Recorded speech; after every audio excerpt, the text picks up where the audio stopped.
जैसे मैंने अगर ये बता दिया कि जुलाई अगस्त सितंबर 3 मंथ में इतना इतना कवर अप कर लेना है, तो एक मंथ में कितना करना है और एक मंथ में भी हर वीक में क्या क्या कवर अप करना है, तो ये सब भी मैं प्रॉपर्ली तुम्हें मंथली टारगेट्स और वीकली टारगेट्स भी देती रहूंगी। इसलिए जो प्लान बताया इसे नोट डाउन कर लेना अपनी कॉपी पर और अच्छे से कहीं पर चिपका देना अपनी दीवार पे, ताकि अभी हम जब मंथली टारगेट और वीकली टारगेट्स को फॉलो करेंगे तो इसी के हिसाब से मैं तुम्हें दे दूंगा। और इस वीडियो में मैं जो भी बता रही हूँ वो मैंने इस चीज को ध्यान में रखते हुए स्ट्रैटेजी बनाई है, सो दैट कि जो बच्चे पीडब्ल्यू का बैच ले रखे हैं तो उनके लिए भी ये वीडियो एक रिलेटेबल प्लान बन पाए और वो भी इसे फॉलो कर पाए। सफलता एक चुनौती है, इसे स्वीकार करो। क्या कमी रह गई देखो और सुधार करो।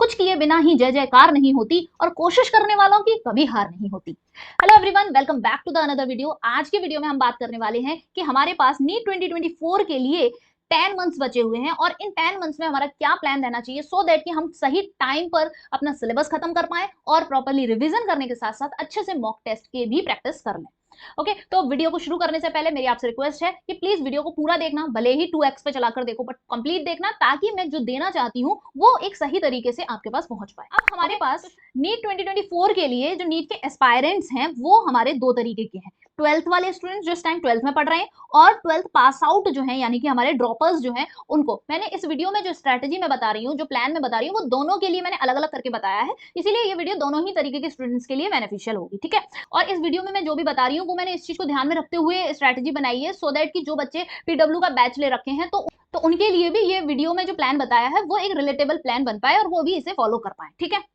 तो अगर हम देखें कि हमारे पास जो मंथ्स हैं वो जुलाई, अगस्त, सितंबर, अक्टूबर, नवंबर, दिसंबर, जनवरी, फरवरी, मार्च और अप्रैल। तो ये जो मेरा अप्रैल वाला मंथ है इसमें मुझे सिर्फ और सिर्फ रिवीजन करना है, जो कि किससे होना है, शॉर्ट नोट से और मॉक टेस्ट, यानी कि शॉर्ट नोट्स और मॉक टेस्ट ही करने हैं। इसलिए यहाँ पर मुझे अप्रैल में कोई भी नया टॉपिक नहीं पढ़ना है, जो पढ़ना है वो मुझे यहाँ जुलाई से लेकर मार्च तक ही पढ़ना है। ठीक है, तो जुलाई से लेकर मार्च तक की ही मैं बात करने वाली हूँ। इसमें सबसे पहले हम देखेंगे कि केमिस्ट्री किसके लिए, 12th पास आउट स्टूडेंट्स यानी कि जो ड्रॉपर्स हैं, तो उन्हें क्या करना है, उन्हें जुलाई, अगस्त, सितंबर, अक्टूबर इन 4 महीने के अंदर अपनी ऑर्गेनिक केमिस्ट्री को खत्म करना है, साथ में इनऑर्गेनिक केमिस्ट्री भी करनी है। अब ये इनऑर्गेनिक केमिस्ट्री और ऑर्गेनिक दोनों कैसे चलानी है, देखो मैं कभी ये चीज सजेस्ट नहीं करती कि तुम एक केमिस्ट्री का एक पार्ट एक बार में ही पढ़ो। मैं इनऑर्गेनिक को साथ में चलाने की बात इसलिए करती हूँ, एक्चुअली इनऑर्गेनिक क्या होता है कि बहुत ही वोलेटाइल है, मतलब तुम पढ़ोगे एक बार बहुत जल्दी भूलते हैं, इसीलिए इसको धीरे धीरे पढ़ते हुए चलना चाहिए, साथ के साथ रिवीजन करते हुए चलना चाहिए। मैंने भी अपनी इनऑर्गेनिक इसी तरीके से की थी, मैं हमेशा डेली 1 घंटा दिया करती थी,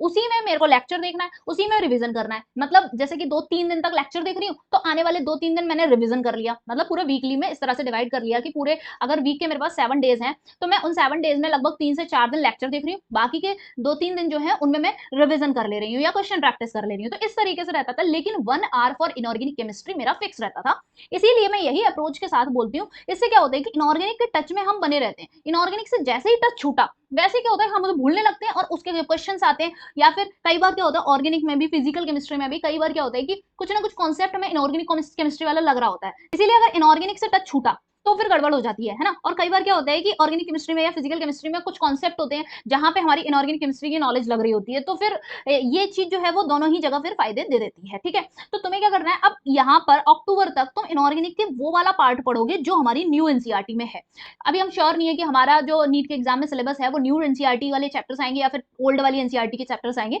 इसीलिए मैं तुमसे कह रही हूँ कि पहले अभी यहाँ अक्टूबर तक सिर्फ न्यू एनसीईआरटी के करो और अपनी ऑर्गेनिक कंप्लीट करो। ठीक है, फिर उसके बाद करते हैं नवंबर से लेके फरवरी, 1 2 3 4 4 महीने हैं। 4 महीने में तुम्हें अपनी फिजिकल केमिस्ट्री और उसके साथ साथ इनऑर्गेनिक केमिस्ट्री के जो ओल्ड एनसीईआरटी वाले चैप्टर्स हैं वो, अगर तब तक हमारी अगर नीट के फॉर्म वगैरह आ जाते हैं, उनका इन्फॉर्मेशन बुलेटिन आ जाता है तो उसमें क्लियर हो जाता है। जब नीट के फॉर्म आते हैं ना तभी इन्फॉर्मेशन बुलेटिन आता है, तभी क्लियर करते हैं कि ये चैप्टर आएंगे या ये सिलेबस होगा। ठीक है, तो तब तक अगर क्लियर हो गया तो तुम्हें ऑब्वियसली तो फिर पता चल जाएगा कि हमें ओल्ड एनसीईआरटी पढ़नी भी है, कितना पढ़ना है क्या नहीं पढ़ना, इसीलिए मैंने इस चीज को बाद में रखा है। ठीक है, बाकी फिर जो मार्च है, मार्च में हमारे क्या होगा, रिमेनिंग टॉपिक्स जो हैं उसको हम कवर अप कर रहे होंगे। रिमेनिंग टॉपिक्स जो हैं वो हमें 25 मार्च से हमें पहले कंप्लीट कर लेने हैं। अब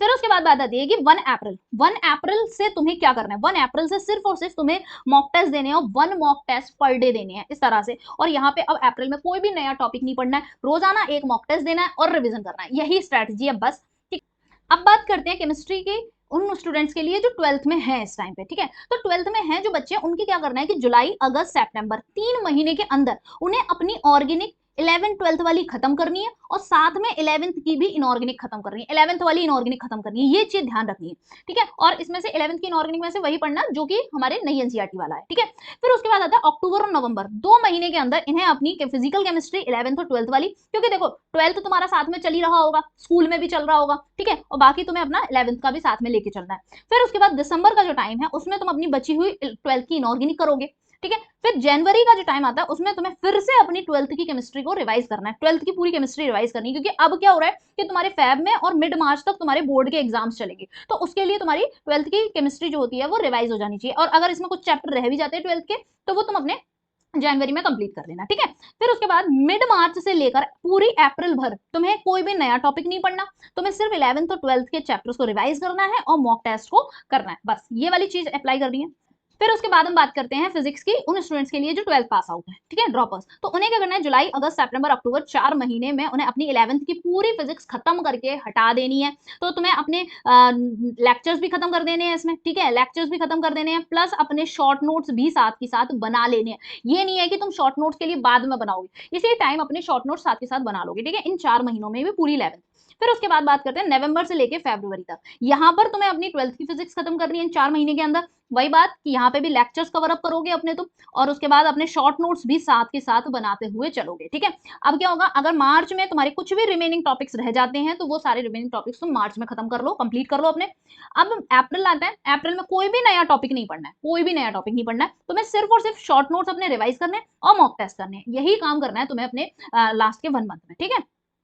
मैंने पहले ही बता दिया कि लास्ट के 1 मंथ में minimum 1 mock test per day तो करना ही करना है, ठीक है। अब बात करते हैं फिजिक्स के लिए, जो उन स्टूडेंट्स के लिए जो 12th में पढ़ रहे हैं इस टाइम, तो उन्हें क्या करना है, जुलाई से लेके अक्टूबर तक उन्हें भी अपनी 11th को खत्म करना है, यहाँ पर अपनी 11th मेजोरिटी पढ़ लेनी है, और बाकी जो 12th स्कूल में चल रही है वो चलने दो, लेकिन तुम्हें अभी अपना मेन फोकस थोड़ा सा अक्टूबर तक क्या रखो कि तुम 11th पढ़ने पे रखो। फिर उसके बाद नवंबर दिसंबर जनवरी 3 महीने में देखो थोड़ी बहुत 12th की फिजिक्स तुम स्कूल वगैरह में कर रहे होगे, और उसके बाद 12th की फिजिक्स यहाँ पर 3 महीने में भी कर लो बाकी, और उसके साथ रिविजन करते जाओ, ठीक है, जो यहाँ हो रही है उसका रिविजन होता जाएगा, कुछ चैप्टर रह जाए तो उनको पढ़ लेना, इस तरीके से हो जाएगा। फिर उसके बाद फरवरी और मार्च में हम देखेंगे तो तुम्हारे बोर्ड्स के एग्जाम चलेंगे, और बोर्ड्स के एग्जाम्स के बहाने भी तुम्हारी 12th की रिवीजन ही हो रही होगी, ठीक है। फिर अप्रैल में आते हैं तो कोई भी नया टॉपिक नहीं पढ़ना है, सिर्फ और सिर्फ शॉर्ट नोट्स बनाने हैं और शॉर्ट नोट्स को रिवाइज करना है और सिर्फ मॉक टेस्ट करना है। अब बात करते हैं बायोलॉजी की 12th पास आउट जो स्टूडेंट्स हैं उनके लिए, तो उन्हें क्या करना है कि जुलाई अगस्त सितंबर में 3 महीने वो सबसे पहले 3 यूनिट करेंगे 12th की,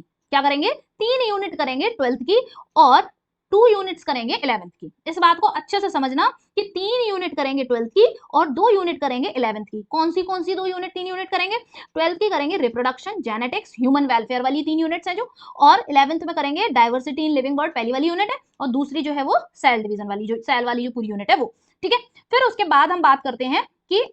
अक्टूबर नवंबर दिसंबर ये 3 महीने, फिर अगले जो 3 महीने आएंगे उसमें क्या करना है तुम्हें, उसमें फिर तुम 2 यूनिट फिर 12th की करोगे, क्योंकि 5 यूनिट है टोटल 12th की, तो 3 पहले हो गई, 2 अब करोगे, और फिर 2 यूनिट 11th की करोगे, ठीक है। तो 12th में कौन सी करनी है, बायोटेक वाली यूनिट करनी है और इकोलॉजी करनी है, और 11th में तुम्हें प्लांट फिजियोलॉजी और ह्यूमन फिजियोलॉजी करनी है, ठीक है, ह्यूमन फिजियोलॉजी करनी है, ये दोनों यूनिट्स कवर अप करनी है तुम्हें। तो अब तुम देखो 11th की तुम 4 यूनिट्स कवर अप कर चुके, फिर उसके बाद जनवरी फरवरी मार्च 3 महीने में अब तुम्हारा 12th का रिविजन चलेगा, और 11th की एक जो यूनिट बची थी वो कवर अप करनी है और रिवीजन करना है, ठीक है। इसी तरीके से तुम्हारा मार्च तक तुम अपना कंप्लीट कर लोगे, अप्रैल में आओगे सिर्फ रिवीजन चलेगा और मॉक टेस्ट चलेगा, ठीक है। अब ये जो चैप्टर्स में कंप्लीट करने की बात कर रही हूँ, तो इन चैप्टर्स में इनके लेक्चर देखना, इनके क्वेश्चन प्रैक्टिस करना, ये सब काम भी हो जाना चाहिए साथ ही साथ, ठीक है। अब बात करते हैं बायोलॉजी की उन स्टूडेंट्स के लिए जो 12th में है, तो जुलाई अगस्त सितंबर सेम चीज है, तुम ये जो पार्ट है पहले के 3 महीने, इसमें देखो यहाँ पर तुम क्या करोगे, 3 यूनिट 12th की करोगे, बिल्कुल वैसा ही है जैसा अभी जो 12th पास आउट्स के लिए बताया था, ठीक है। तो इससे देखो यहाँ पर तुम अपने 11th के टच में बने हुए हो, 12th का भी तुम्हारा कवर अप हो रहा है, फिर उसके बाद दिसंबर तक तुम्हारी 12th खत्म हो जाएगी और तुम्हारी लगभग 11th भी खत्म हो गई, ठीक है। फिर जनवरी में अब तुम दोबारा से 12th रिवाइज करोगे, ठीक। फिर उसके बाद फरवरी मार्च में तुम्हारे बोर्ड्स चलेंगे, इसमें फिर से तुम्हारी 12th रिवाइज होगी। फिर उसके बाद अप्रैल में यहाँ क्या है, मिड मार्च तक तुम्हारे बोर्ड से चलेंगे। फिर उसके बाद क्या आता है कि अप्रैल में और आधी मार्च में मिला के तुम 11th और 12th का रिवीजन करोगे और मॉक टेस्ट करोगे, बस यही चीजें तुम्हें करनी है, बस और इस वीडियो में मैं जो प्लान बता रही हूँ वो तो मैंने पूरा 10 मंथ्स का बताया ही है, लेकिन अब मैं हर मंथ भी तुम्हें टारगेट देती रहूंगी, स्टडी टारगेट्स, कि तुम्हें इस मंथ में ये वाले चैप्टर्स कवर अप करने हैं। तो जिस तरह से मैंने इसमें बताया है इसको एक बार नोट जरूर कर लेना। तुम्हें क्या होगा कि हर मंथ का टारगेट दूंगी कि जुलाई मंथ में तुम्हें कितना करना है, अगस्त मंथ में कितना करना है, ठीक है। सो दैट कि जैसे मैंने अगर ये बता दिया कि जुलाई अगस्त सितंबर 3 मंथ में इतना इतना कवर अप कर लेना है, तो एक मंथ में कितना करना है, और एक मंथ में भी हर वीक में क्या क्या कवर अप करना है, तो ये सब भी मैं प्रॉपरली तुम्हें मंथली टारगेट्स और वीकली टारगेट्स भी देती रहूंगी। तो stay connected with me, video को लाइक कर दो और सब्सक्राइब कर लेना चैनल को, ताकि तुम्हें मंथली टारगेट्स, वीकली टारगेट्स, सब चीजें मिलती रहे, प्रॉपर गाइडेंस यहाँ पर तुम्हें मिलती रहेगी, ठीक है। इस वीडियो के लिए बस यहीं तक, and thank you very much, bye bye.